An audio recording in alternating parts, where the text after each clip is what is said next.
It's a school of 1,400 guys, and it's a meet with 100 boy swimmers, and it's just like, all the time, you know?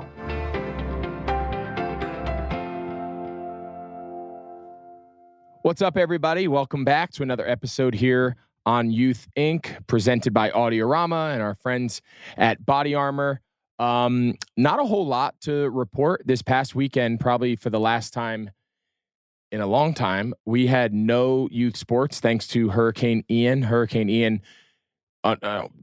devastated Florida there, the western coast of Florida. That was pretty scary to see unfold. So obviously that was tough to watch. And then it kind of made its way up to North and South Carolina. It hit Charleston harder than it ended up hitting Charlotte. So we escaped mostly just with some wind and nothing really significant. But in preparation for it, all of the kids' sports games, football was canceled, baseball was canceled. So I was in Dallas calling the Cowboys-Washington game, and the kids had no youth sports. So they ran out of things to do after like 15 minutes. So they really struggle. They don't have a lot to do. So we got to work on that. But this weekend we have a huge weekend. First, we actually have a trifecta. All three kids have something fun. So my oldest son, his football team has first round of the playoffs. So we start first round of the playoffs for football. And then he plays in a big Super NIT Perfect Game tournament here in Charlotte. My youngest son, his team's playing in a Perfect Game NIT, same tournament, different age group. And my daughter has a soccer game, and it's actually my twin's birthday. And for her birthday gift, my daughter is flying out with me on Saturday to LA. I'm calling the Rams-Cowboys game on Fox, and my daughter is going to come have a little daddy-daughter weekend, and she's been talking about it all day for the last 2 weeks. So we have a fun but busy, both personally and sports weekend. So we will update you guys on how all that goes next week. Today we have a really cool guest, another college football writer, someone who can kind of keep us up to speed on the changing landscape of college football, not only this year, but going forward over time. Today's guest is Pat Forde. Pat is a longtime sports journalist. I'm sure you guys have read and seen a lot of his work, national columnist for Sports Illustrated. But a really cool reason why we had Pat is he is the father of 3 collegiate swimmers, 2 sons, and his daughter, Brooke, was a silver medalist at the Tokyo Olympics in 2021. And Pat talks about how special that was for him to not only cover that professionally, but also be able to watch it as a father. So a really cool story, has a really good insight into not only, current events of college sports and specifically college football, but also obviously just as a dad and his experience raising 3, highly acclaimed athletes in his own household. So it was a great conversation. Thanks to Pat for joining us. Thank you, as always, to Body Armor. Body Armor not only fuels this show, but they fuel all of my sports teams. There's a lot of choices for sideline sports drinks. My favorite is orange mango, strawberry banana. It's my kid's favorite. You guys know that. We say it every week, but it's the truth. Body Armor is made with coconut water, B vitamins, no artificial sweeteners. And for more information, you guys can go to drinkbodyarmor.com. So now please enjoy this conversation with Pat Forde. Pat, first and foremost, just thank you so much for joining us here today on You Think. Hey, Greg, great to be on with you. Big fan of you as a player, a broadcaster, and I really like the idea for your podcast. So happy to chop it up with you. Well, I appreciate it. And before we jump into more of the personal stuff, which to me is the fun stuff, we were talking with Tasha, my producer, whose father is the head coach at Syracuse, just about their start in the college. It's been a wild start to the college football season. I know you cover it as closely as anybody, from upsets to, Power 5 schools losing to, lower. It's been a wild scene. We've already seen Nebraska fire Scott Frost. Just give me an early kind of assessment of where things lie here in early on with college football. Tumultuous, that's for sure. I mean, it has been, as you said, wild, unpredictable, shocking upsets, crazy ends to games, including Syracuse beating Purdue with the help of 7 penalties on the Boilermakers in the last minute. But that's college football, and that's the beauty of it. And we saw in the NFL how unpredictable games can be, and teams that you think have games won and lose them. But in college, there's just a bigger scope, right? There's more teams, there's more games. The players are younger. They're more prone to error. The coaches may be more prone to error a little bit too. And so you just get stuff that happens that just kind of blows your mind all day from noon till 2 a.m. on a given Saturday. You never know what you're going to see. Yeah, and I think the story early has been, early in the season with college football, everyone's accustomed to, aside from a couple big-time matchups, especially, that week 0, that opening weekend over Labor Day where you see really cool matchups, really big-time programs, Notre Dame playing Ohio State, so on and so forth.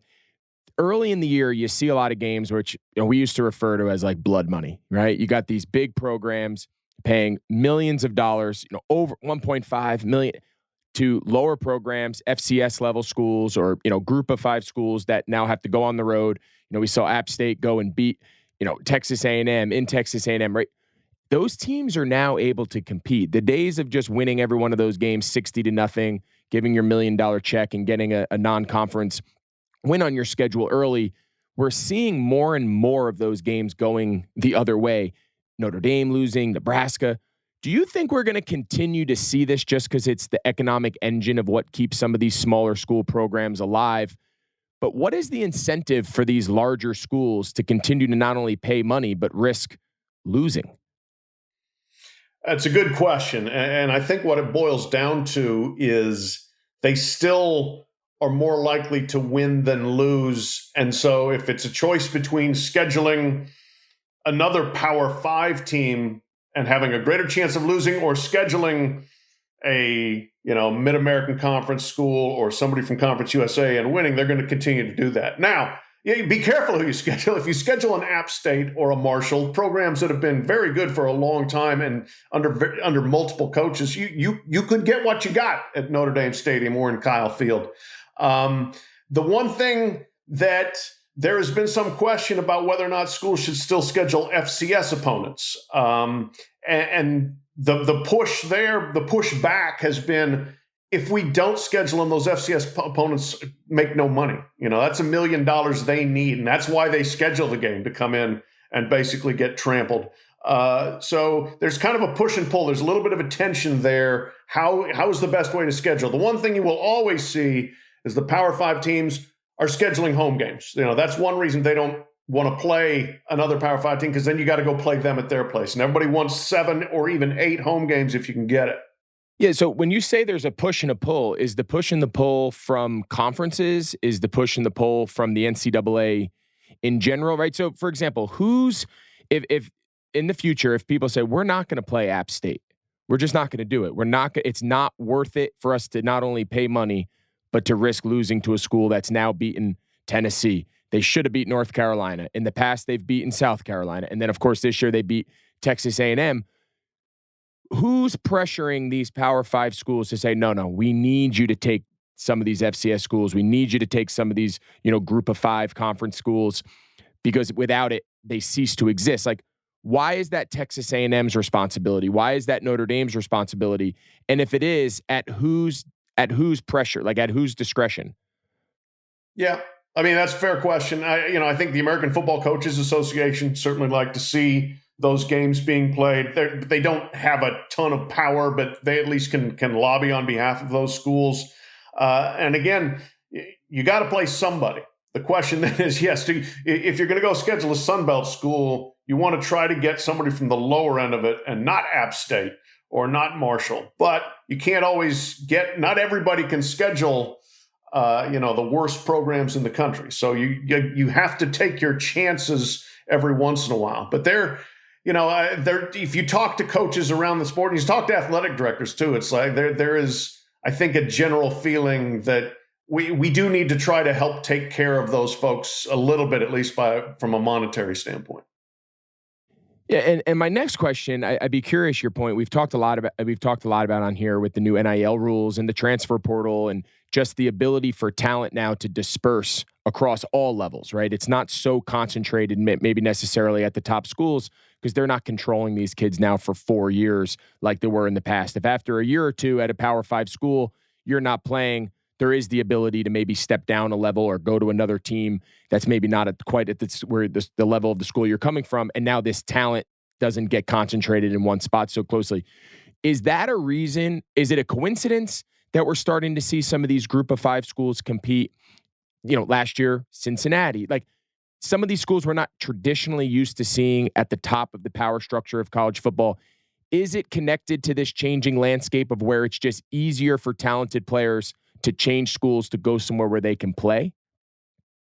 Yeah, it is. I mean, if you look, one of Cincinnati's better players last year was a running back who transferred from Alabama.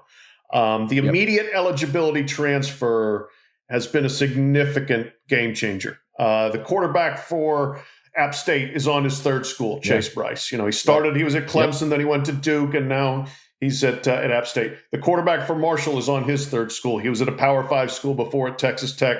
Now he's there. Players want playing time. Players want opportunity. They have more freedom of movement. And I do think, to your point about NIL, there are places that outside of Alabama can't get every player. And Georgia can't get every player. Ohio State can't get every player. And there's fans that care in Boise and in Huntington, West Virginia and Boone, North Carolina. They're like, hey, we'll give you a commercial for the hamburger franchise here. Yeah. We will let you have a signing, an autograph signing at the car dealership, so you can make some money at those places. And I do think that has a chance to at least level it out a little bit. Players can go a lot of places and be able to A, play, and B, make a little money. Yeah, I'll tell you, it's definitely. I was curious your answer because I don't think it's at all disconnected. I think it's directly connected to why we're seeing such so many teams that we're just unaccustomed to seeing be able to, years back, I know App State beat Michigan, what seems like 100 years ago, but so it has happened. It just seems like it's happening more frequently. And when it does happen, people aren't quite as concerned, as, surprised. And as you mentioned, almost all the guys driving all these upsets this year started out at Power 5 schools that, it's just, I think it's an interesting landscape. The last thing I'll ask you before we jump in to your family and your youth sports experience with your 3 children, the overarching, kind of storyline going on now as we sit here with the early part of this college football season underway is this whole idea of whether or not they're going to expand the college football playoff. And right before the season kicked off back in August, the report came out that they're seriously considering within the next couple of years expanding the playoff from its current format. And I'm one to suggest that in college football, there is a very significant difference between the top 6 to 8 teams and then the rest, that next core group, right? Even when you look every week at the top 25, to be the 17th, the 18th, 19th best team in the country, they're not going to win the national championship. They're just not, right? It's the same usual suspects every year. So I guess my concern and I'd be curious yours, my concern over expanding the college football playoff would be for that 1 seed, 2 seed, for Georgia, for Alabama. Those teams, when it was 4 teams, kill whoever they play as the 4 seed. All of a sudden now they play an 8 seed. They play a 16 seed. The more it expands, are we going to just see blowout after blowout now in the first couple rounds as we expand this college football playoff? Well, it's a legitimate concern, but I think here are the benefits from it. First of all, it's going to be a 12-team structure. There's going to be a bye for the top 4 seeds.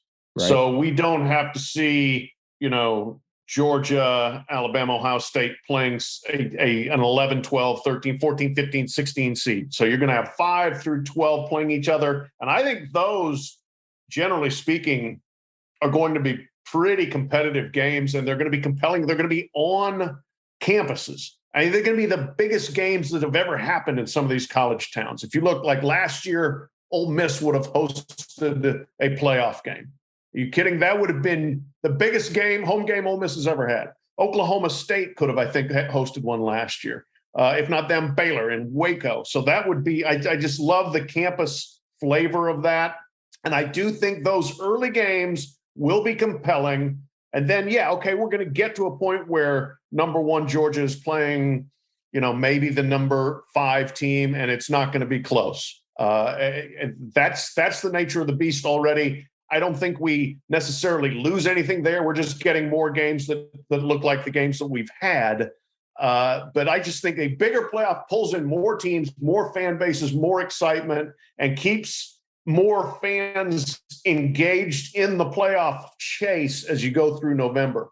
As it is now with a 4-team race, most times you get in November, there's like 6, maybe 7 schools that have a chance. Now you're going to have 20, and it's just going to be all about getting in. And that selection Sunday, the big excitement of seeing, oh, we're in, and where are we seated, and who are we playing, and where are we going? That'll have some of the flavor of the basketball tournament that's been so popular, where just getting in will make a season for a lot of people.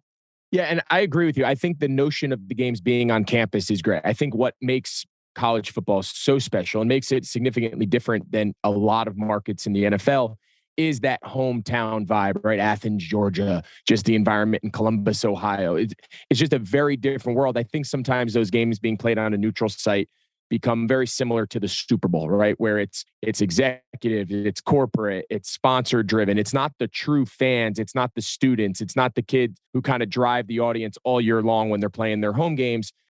They're not necessarily attending those big college football playoff games. So from that regard, I get it. But I guess the part I keep coming back to is, and you said it, this year with only, in the past couple of years with only 4 teams making the playoffs, there was really only 2 or 3 that had a chance to win it, 6 that had a legitimate argument for being in it.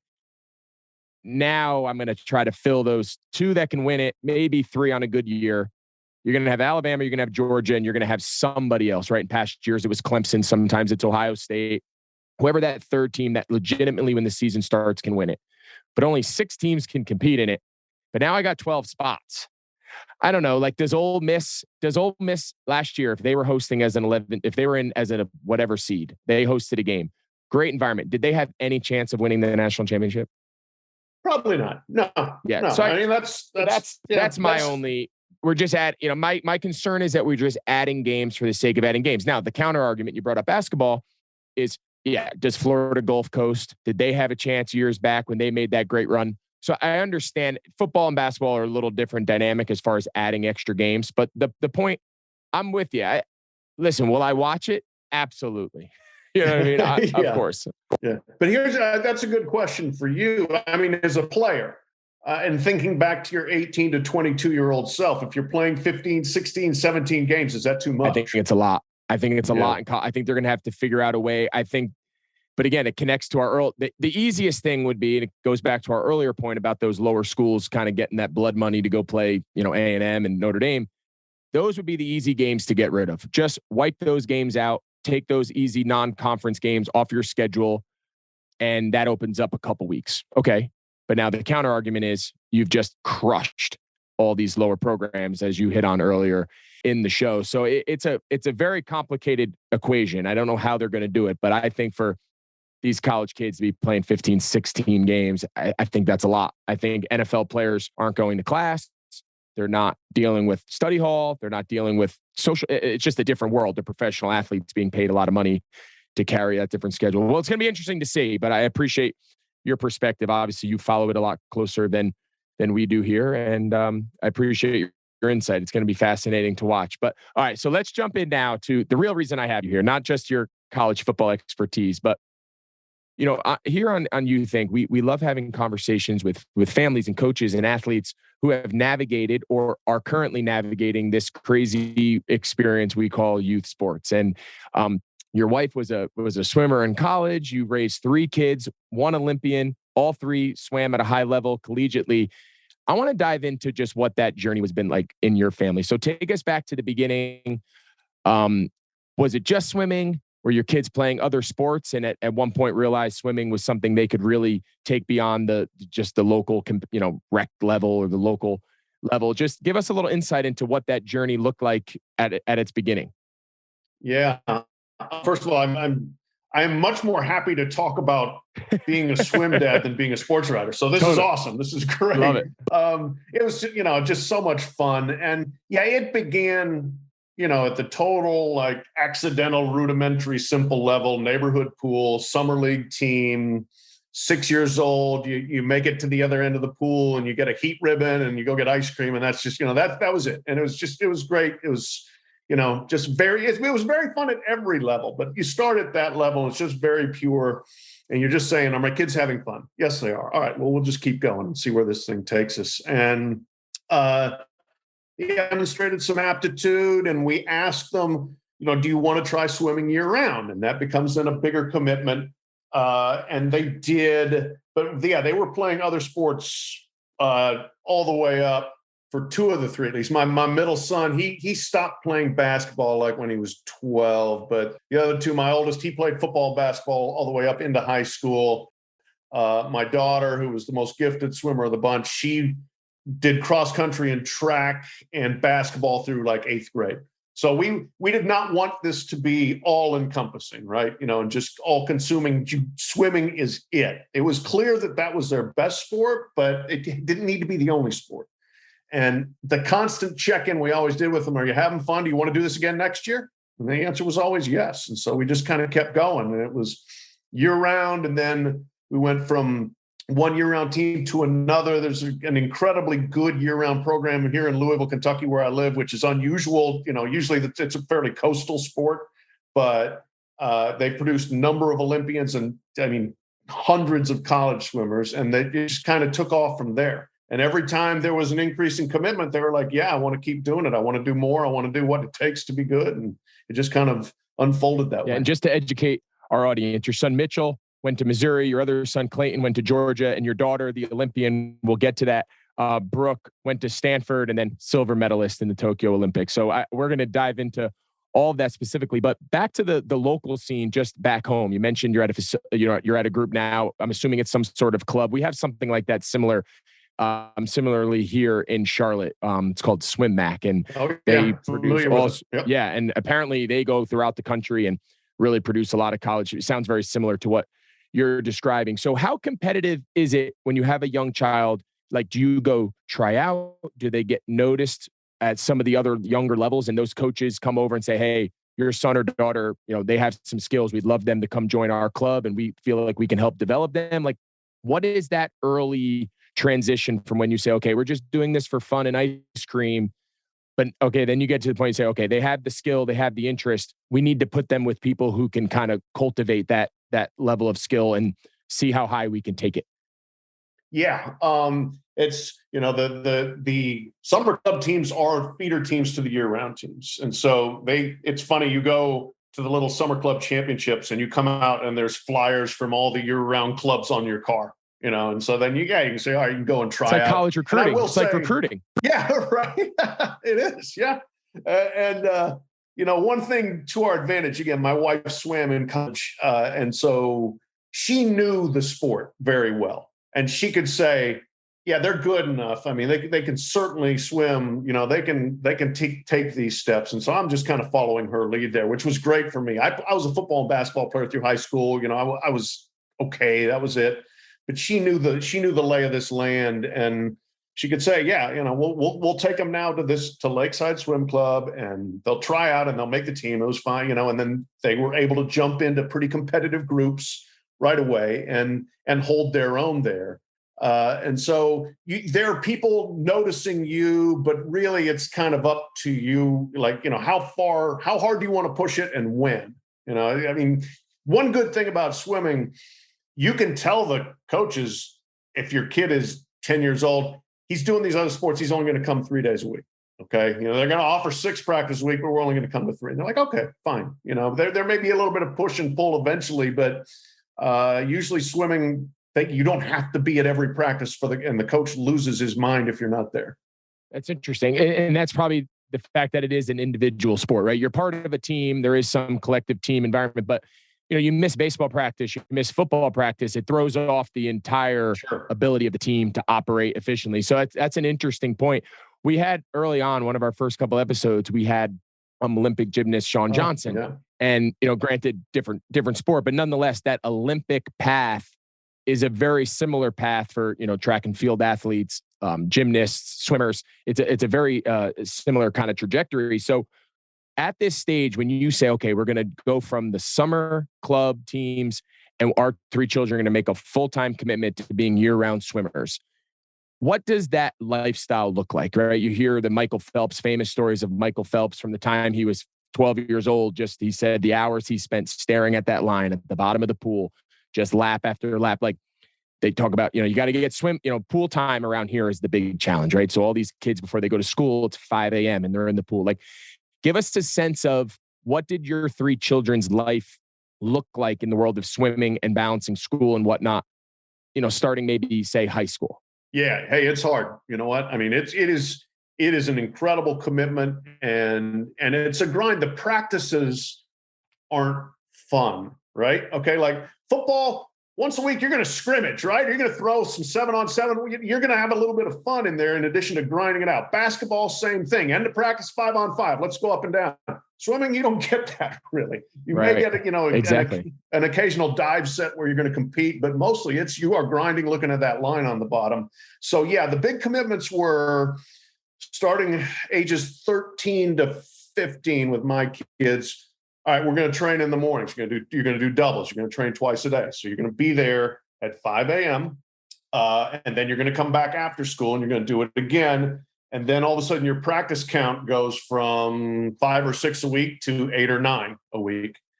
That's hard. You got to make the commitment, A, to go to bed early, B, to get up, C, to get your homework done somewhere in there, and then D, just to go do the physical demands of the sport. But they did it, and I give all the credit to my wife. My wife is just I refer to her as the schedule czar. She can figure out everything. All right, you need to be studying from this point to this point, that sort of thing. And they did. We didn't have to badger them. That was the most important thing. We said if it becomes a thing where we're pulling you out of bed and you're miserable in the morning, we're not doing it. So they committed to that, and then yes, it became just this is going to be the life we're going to live through high school. And yeah, there's going to be some parties we're not going to go to, and parties we're going to leave early, and things of that nature. And this trip over here with my friends, can't go on because I got a swim meet this weekend. So there were sacrifices they had to make, but they did it willingly. Yeah, and something that is always the common thread when we speak to parents and when we speak to athletes here on You Think is the successful stories. There was no one ever forcing anyone to do anything. This was not mom and dad living out their dream, grabbing their son or daughter out of bed in the morning, dragging them to the gym, or in your case, to the pool. Like, did you know at an early age that your kids had that mindset to be internally driven, that it did not require a coach to be up their ass? It didn't, mom and dad didn't have to be, smacking them in the head in the morning to get out of bed? Or like, did you know early on that they had the mental, you mentioned your wife really understood the sport, so she knew the mental approach that it took to handle it. Did you know they had it, or were you constantly impressed and surprised along the way with how they managed it? I'd say a little bit of both, because, they were always diligent, good students, we never had problems in those areas at all. But still, when you do get to 13, 14, 15, and the social pressures are there of, are you going to be in with the cool group or not? And if you're not going to the party with the cool group, you might not be in with it. And so I was, kind of a little bit wait and see on some of that. And I would always kind of be the one that would lean towards like, if you don't want to go to practice tomorrow, it's okay. But the kids were always like, no, we'll go. It's fine. So they did impress me and surprise me through the teenage years. But before that, they did show that they basically had a baseline diligence and work ethic and interest in like, hey, what I need to do well at what I'm doing, I'm going to do. If we asked your three kids right now, and we asked them, why did you do it? Right? Like, what would you say their early motivation? It's easy for people, our listeners, to say, oh, they got to go to college. They went to all three great schools. So your daughter was an Olympian. So of course that's why they did it. But like, if you asked me why I played football when I was 12, it was not because I was going to go play in college and I was going to go be a professional athlete. I did it because that's what my brothers and I did. We never really had much of an option. Like, my dad was a football coach, so we played football from when, but we loved it, right? No one ever made us do it. So I guess the easy answer is I'm assuming they loved it. But like, was there another motivating factor? Like, what about swimming was their competitive outlet well beyond when they were envisioning going on to college and beyond? It's a really interesting question. And I would say, yes, they loved it and they enjoyed their friends. That was their friend group and their peer group. And boy, they were around them a lot. So that was good. B, they had success, and they, you win, you like winning. Okay, I'm good at this. I'm going to keep doing it. And then the third part was I just think that they felt like this was kind of where they belonged. I mean, again, they're the peer group, and it's like, these are my people I want to hang out with, and this is what I'm comfortable with. And the other thing, especially with my boys, they liked other sports. They love sports in general. They weren't terribly aggressive. And so football, hey, you got to smash into people, right? Basketball, you got to go get that rebound. Swimming, it's not the same way. You want to compete against the person next to you, but you don't have to physically confront them, so to speak. And so swimming was a good place for that. My daughter, she's competitive as hell. I mean, she would go after anybody she liked playing football. She was outraged that there was no tackle football for girls. So that wasn't a thing for her. But for the boys, there was that, like, hey, I can succeed and compete here without having to be physically aggressive, which wasn't really their thing. That's really interesting. And it's actually a great segue, because the next part of the conversation I wanted to dive into, I have 2 boys and a girl as well. Very different personalities, very different levels of interest in sports. Mind you, they're in 4th and 5th grade. But I wanted to ask, we talk a lot about here on You Think about parenting, not only parenting your children differently, but parenting your sons and daughters differently, whether you intend to, or it's just the way their interest levels, the way the direction of their life goes. I know, right, wrong, or indifferent, there are times where I parent my daughter different than I parent my 2 boys, where I'm a lot more direct and to the point with them, and I'm a lot more nurturing and maybe more patient and comfortable with her. And it's probably not the right way. I try not to do it, but it's kind of human nature. Along those lines, you have 3 kids that are all in the same sport and all to varying degrees having success. Of course, your daughter goes on to have probably the most success, obviously, with being an Olympic silver medalist. But when you were raising them, up and through high school until went off to college, was their experience different? Was your experience with your wife parenting them and watching them on this journey? Is the path of a female swimmer and a male swimmer similar, different obstacles, different issues you faced along the way? Yeah, that's a really interesting topic, and you sound like me there, as far as, like, I know I was harder on the boys, especially the oldest boy. I grew up in a family of boys, and so that's there was a mindset that was very, I guess, kind of just full on, head on. Everything was intense. It was fun, or it was angry, or what, I mean, it was a different kind of deal. And so I think I parented the boys harder than I parented my daughter. I think they would all kind of joke about that now, so to a degree. So that was very much was different. As far as them going through the sport, it's funny. I mean, like, especially my younger 2, they trained together almost their entire career. My son that went to Georgia, he was a very good swimmer. He was an All-American there. And so they were in the same groups, training groups. And so they had a lot of the same experience. And I love the fact that the coach seemed to coach the girls the same way he coached the boys. There might have been some subtle differences, but it wasn't like, we're going to treat you guys as China dolls and we're going to just get after you guys.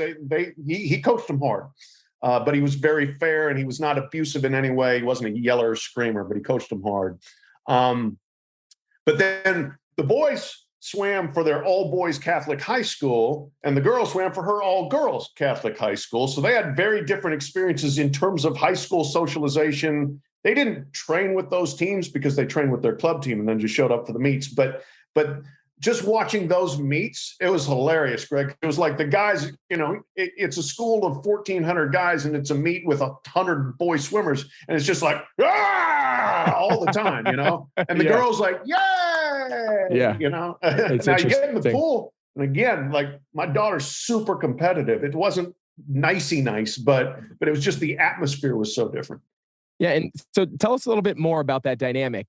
Did your daughter try to compete with her brothers? Like, did you think that played a part, just in her ultimate success? Like, just give us a little, when did you realize they were all good, right? In their own right, good enough to go swim in college. But when did you realize, what was the point where you said, okay, our daughter, Brooke, she's special. She's different. She has other aspirations beyond college that she can attain? Yeah. It was pretty early, because again, she wanted to do everything the boys did. When it was just playing in the yard or whatever, it was like, she didn't see any reason because she was the youngest, because she was a girl, she shouldn't be out playing basketball and football with the boys, or whatever. And then, like wrestling around the house, she was feisty. She was a tough one. And so you kind of you knew that mindset was there. And then when, you put her in the pool and she was very strong early, and she just had a feel for the water. And, she broke her first state record when she was 7 or 8, I guess. And so you're like, ooh, well, that's different. Okay. And then I'm a stat guy. I'm a sports writer, and you can look up way too much information way too early for kids online. And it's like, oh, she's the fastest in the nation in the 50 butterfly at age 9 for 9-year-olds. Like, wow, okay, she really might have a little something here, And so you could figure it out early on. And then she had the mindset for it. And we kind of like you when you were talking, we weren't sitting there thinking college or beyond until they were 13, 14, 15, and they were practicing twice a day, and okay, they were playing, and then they were getting the results from that. And so then you're looking and saying, okay, there's something beyond just let's go be the fastest kid in the pool at this certain meet. And how does the recruiting process work in swimming? I've come to learn for these conversations that every sport is so uniquely different. It starts at different ages. Kids commit at different, I think back to in football, most kids commit like give or take around that junior year, especially the 5-star high level kids. But we talked with a bunch of baseball guys, and, we had Christian Yelich, and just talking about his journey through, they commit and they're in 10th grade, 9th grade. It's a much earlier process in the world of baseball. So when does it start? When do you commit? Like, what does that, is it through your club team? Does your high school coach kind of take a back seat? Like, what does that look like in the world of swimming? Yeah, high school coach isn't really involved, so it's very much around your club coach. And again, we were lucky that we had a guy who has sent hundreds of swimmers to college, so he knew the terrain. It is a later process than in a lot of other sports. As obviously, I'm really familiar with college recruiting for football and basketball. This is much later. All my kids committed during their senior year. My oldest son wasn't even sure he was going to swim in college until February of his senior year of high school, and then he committed May 1st to go to Missouri. So he was a late bloomer, and it is similar but different. Okay, you start off, you get a lot of emails and you get a lot of mailings and stuff, and a lot of it's non-specific, and then it starts to narrow down a little bit more. And I think it's July 1st going into your junior year, you can have contact. Start having phone calls and face-to-face and meetings and that sort of thing. And so you get a little bit more of an idea where things are going. And it was real different for all three of them. Again, the oldest, he was almost an accidental college swimmer. Middle, that's something he always wanted to do. And so he was so excited when he's getting recruited. And the first call he got was Georgia, which is a very good program. And that's what he wanted. He wanted Georgia and he wanted Florida. And he gets the first call he got on the day that he can start getting calls is Georgia. So he's just over the moon. And so he ends up having a good list of choices and takes some visits and everything. And it comes down to Georgia and Florida, and he picks Georgia. And then my oldest, like according to one ranking service, she was the number 1 swimmer in the country for her class. And so you get that sort of attention and everybody wants you. And she could be much more selective and just kind of like, I can pick. Nobody's picking for me. I have all the options in front of me, and so it was different for her. Now, one thing too, real quick, that's very different from swimming is it's a partial scholarship sport. Okay, there's 14 scholarships for women. There's 9.9 for men, and this is something parents need to know and to think about, because you start getting those scholarship dreams in your head. My kid's getting a full ride to Notre Dame. Well, maybe not in swimming. You may get a partial. My daughter was lucky enough to get a full, but there's not many of those. So you have to go in eyes wide open about what's actually available in terms of athletic aid. Yeah, it's like baseball, right? They got a roster of 30 kids, call it, and there's only 11 scholarships.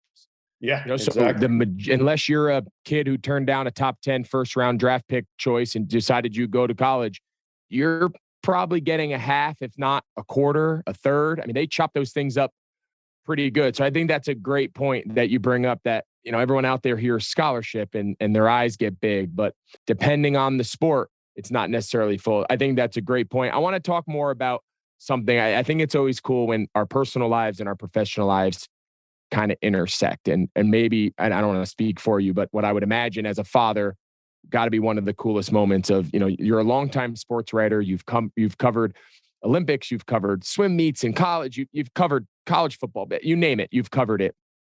And you have the opportunity, your daughter is competing in the Olympics, and you get to write about it, cover it, not only for your profession, but then you also get to experience it as a father. Just take us back to that moment. What was that lead up like? What did the moment actually end up being like? And just how do you think back on it now? Yeah, I mean, it's once in a lifetime. I mean, there's nothing in my professional career that could ever compare to it. I mean, it's beyond your wildest dream. Like, you really can't even, like, I've said this before talking to other swim parents, you really don't dream of your kid going to the Olympics because it's too much. It's too hard to do. You take 26 women and 26 men from the United States of America. Can your kid really be one of those? I mean, so you don't think about, you can maybe put that in the very back of your mind, but it's like, no, that's too much. Just go to college. That's great. Win an NCAA championship. That's incredible. Oh my gosh. Now you get to the Olympic trials and she's got a chance. And, her kind of journey through that was hard. She was going through the COVID period. Her best event was 400 individual medley, which is not what she made the Olympics in. And it is the hardest event in swimming, and the grind of training for that, and then the pressure of competing in that with an Olympics hanging over you was really hard for her. She had a very difficult time mentally throughout the early part of 2022. And there was a point, she got out of the pool during a race in March of 2022. And we were like, she's done. She's going to quit. She is not even going to go to Olympic trials. And she said, I'll go to Olympic trials, but I do not want to compete in the 400 IM. We're like, okay, it's your choice. And we're like, you were 100% supportive, but in the back of your mind, you're like, oh my gosh, she's not going to do this, And it's just like, you feel bad for her in that moment. But then her coach, who's brilliant at Stanford, Greg Meehan, I love him. He got her back on the beam. She competed in it. She made the final. She finished sixth. She did not make the team. But after that, it was, honest to God, it was just like this burden off her shoulders. Like, I am done with that event. I don't have to swim it anymore. Let's go see what happens the rest of this meet. And she makes the team in a relay in the 200 freestyle, which was not expected. She was not, seeded to make it. And she just swam great. She swam free and confident. And she makes the team. And that was like the moment that just totally blew us away. Because like, God, you can't even dream of this. And now my kid is going to the Olympics. And then, I'm sorry if I'm rambling here. No, I love it. You're giving me goosebumps. My job is to cover the Olympics. I've covered 8 of them before Tokyo. And so I get to go too. And she gets to go, which is just so off the charts. But then it gets even more like remarkable because none of the other parents get to go. And I felt really bad for them. Simone Biles' parents can't come. Kevin Durant's family cannot come to Tokyo. Katie Ledecky can't, her parents, who were good friends with, can't go. And so it's just like, I get to go, really? And so there's almost a little bit of like survivor guilt. Like, geez, I'm sorry, but I'm also not apologizing. I will take this trip, okay? So then just to be there for that, it was just, like by the time you get there, it's like, just, don't false start. Don't, just go out there and swim. Just do your best. And I think she's on a relay, so there's a little less pressure. If you're on an American relay, chances are very good you're going to win a medal. And so it all worked great. She swam great. They got a silver medal. And so, it was so amazing to have been to as many Olympics as I have and know what it's like and everything. And to look down on the deck and say, that's my daughter. It was just incredible. Just listening to you tell that story and just seeing the pride, it literally is giving me chills just thinking about what that must have been like. And I appreciate you sharing that. I have one more thing for you, and we leave a lot of our guests with this question. And I think maybe no one better to answer it than you, just with your wealth of experience in all different aspects of the sporting world. If you had one message to leave to the people listening to your story, to listening to this pod, about this youth sports experience from the perspective of a parent, specifically a father, how to manage your own anxiety, how to manage your own stress that you internalize on behalf of your child. Everyone wants to see their kids succeed. Everyone doesn't want to see their kids struggle. We all do that on a day-to-day basis. Like, what message or piece of advice would you have for them that allowed you to handle it and allowed your children to succeed as you kind of were able to partake in that journey alongside with them? Yeah, because it is stressful, and it is, I mean, you get so nervous, but it's all just because you want the best for your kid, right? So I think the most important things were an ounce of perspective of just meet them where they are. You know, you may have dreams that your kid's going to be the greatest, but if they're not, you got to be fine with where they are, right? And you can help them succeed and get better and everything, but you can't push them as much as, you know, you can, again, go with them. Don't push them or drag them along to where they can go. So, you know, to enjoy, if your kid is the 37th best swimmer on the team, one of the great things about it, did you swim your own best time? Yeah. Doesn't matter where you placed. You may be 37th, but did you do better than you've ever done before? That's awesome. Then celebrate that, you know.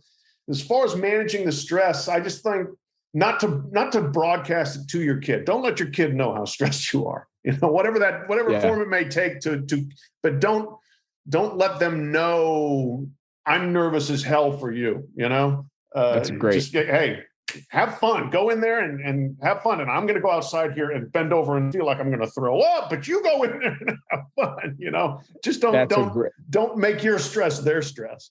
That's such a great point, because I think so often we're all guilty of that. I know I am, right? I think our kids feel that they kind of feed off that, and they're already stressed enough, right? We've already created enough stress in their lives in this world, specifically in sports, that they don't need any of ours. So Pat, I can't thank you enough. This has been an awesome conversation, not only about, you know, your family, but also just your expertise in the college landscape of athletics and whatnot. So I can't thank you enough, Pat.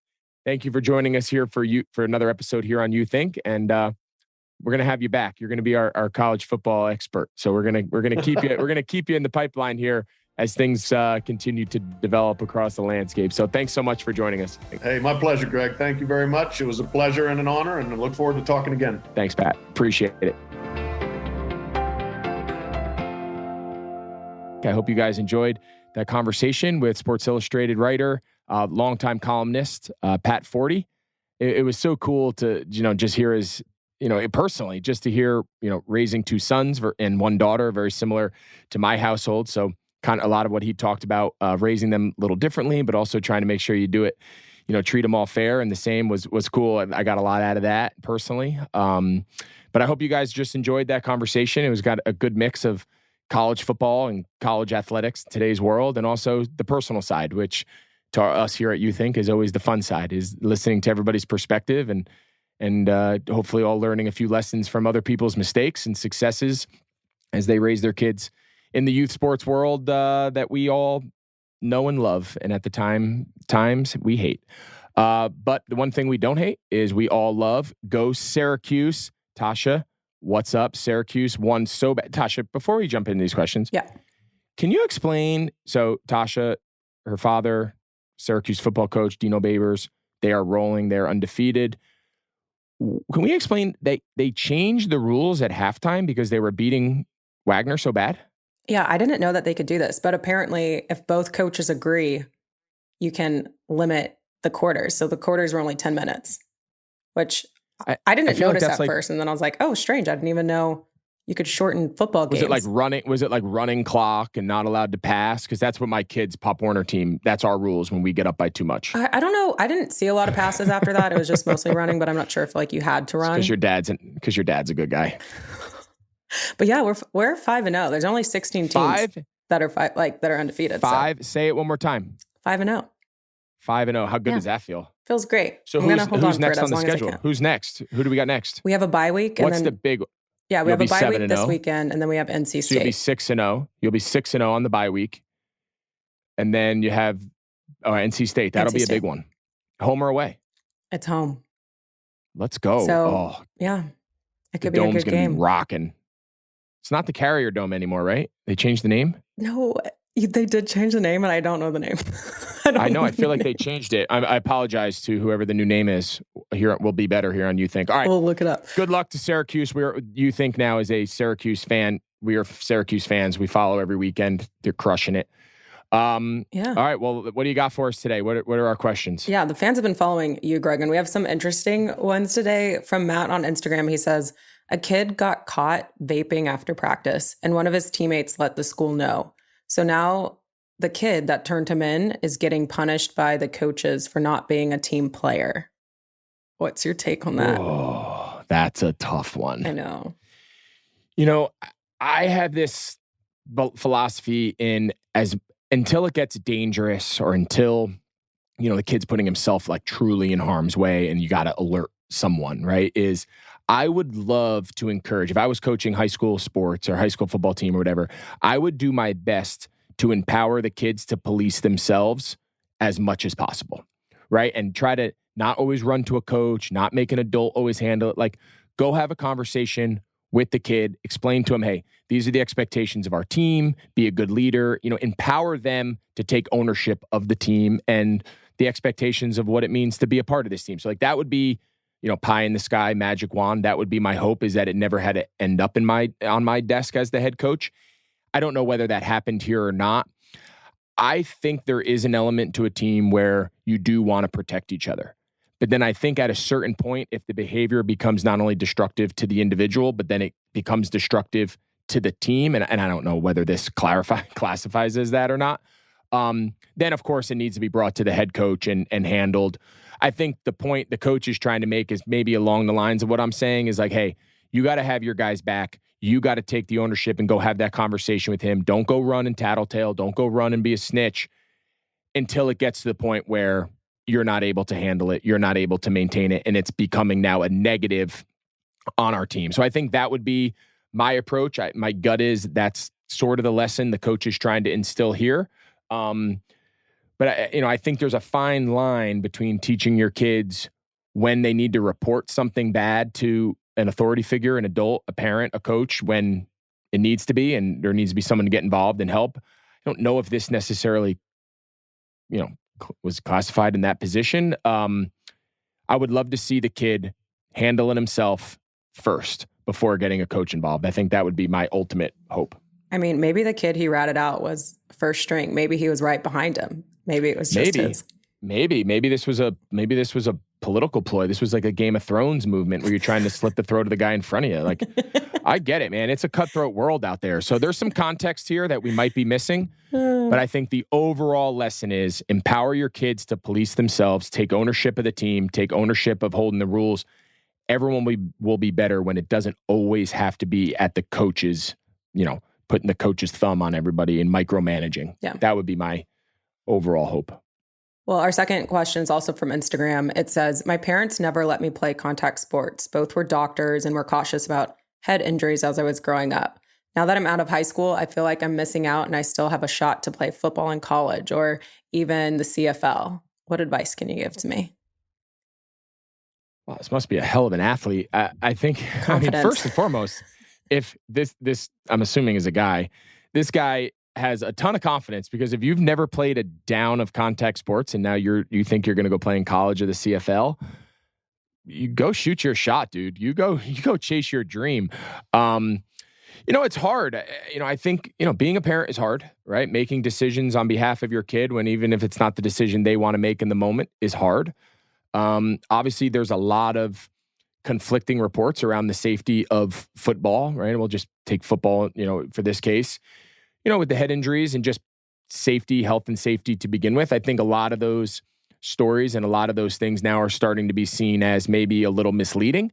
I think there's a lot more context and a lot more clarity that's been provided over these last couple of years. And I also think there's been a lot of really good rule changes in implementing, different standards at the youth level all the way up through what we see in the NFL, which is recognizing maybe some of the more dangerous components to the game and making it a little more safer, right? So I think there's a lot of moving parts here, but my advice to him would be, you can't go back in time. You can't go back and get a high school, football season. You can't. It is what it is. Your parents made the decision that they felt was in your best interest. And if you have a dream now to chase it, go chase it. Don't have any regrets. if you make it and you're the long shot and you're the 1 in a million, more power to you. Don't let anyone tell you can't do it. It obviously appears that you feel strongly about it. So my advice to you would be chase it, learn, get in the hip pocket of someone who has a little experience, find a coach, find a former player, find someone who can at least teach you a little bit of the beginnings that you missed. And if you're a great athlete and you work hard enough, who knows what happens? We've seen crazier stories over the years. So that would be my advice. I just love the confidence. I love it. I mean, more power to this guy. Yeah. I wish he gave us his name. And our last audience question is a really cute question. It's from Instagram. It says, players like Christian McCaffrey, Cam, and Luke always loved playing with you and vice versa. So what do you think is special about your teammate friendships? Oh, that is cute. I feel like we need to put in some like music into that. I was really fortunate that in all my different stops in my career that I played with some really great guys, not just great players, right? All those guys named are great players. I can name a million more, Ryan Khalil, and I can go up and down the list of guys that were just great players in their own right, but they were all just great dudes to be around. We had an absolute blast. And I think when you talk to former players like me and people say, hey, what do you miss the most? You don't miss practice. You don't miss getting your ass kicked. You miss before and after the games in the locker room. You miss the plane rides. You miss the bus rides. You miss going out to lunch during training camp. You miss the struggle together. Like you miss all the parts of the camaraderie and the stuff that you work together. You had setbacks together. You had successes together, and like building those relationships, kind of through the fire of living your kind of life side by side with a lot of other guys that had similar kind of life goals and whatnot. That was the special part of playing in the NFL. And that's the part that you don't really get that back. There's very few areas of the world where you can have an NFL locker room. And, some of it's probably not great for HR, but we had a blast, right? And we had a blast together. But yeah, the relationships are what you build or what you take from the game. It's what you take with you the rest of your life. All those guys and more are still some of my closest friends to this day. And it wasn't because we were all football players. It was because we all shared a very, similar passion. We shared similar setbacks and struggles and successes. And we worked hard side by side for a long time. And we learned a lot about each other. We learned to trust each other. We learned to count on each other. We learned to hold each other accountable. There's a lot of kind of connections that are formed when things are hard and when you do things that you share a common interest in. So yeah, I mean, the friendships are always the most important part. I always wanted guys to trust me. I always wanted to be able to trust them back. And trust is a great foundation to build relationships off of. That was so cute. Thank you. Well, I think that's all you got. Yeah, shout out to me. Thank you guys. Thank you guys all so much. Thank you, Tasha. Go Orange. Thank you guys so much for listening here on You Think. Please rate, review, subscribe wherever you get your pods, and we look forward to seeing you next week.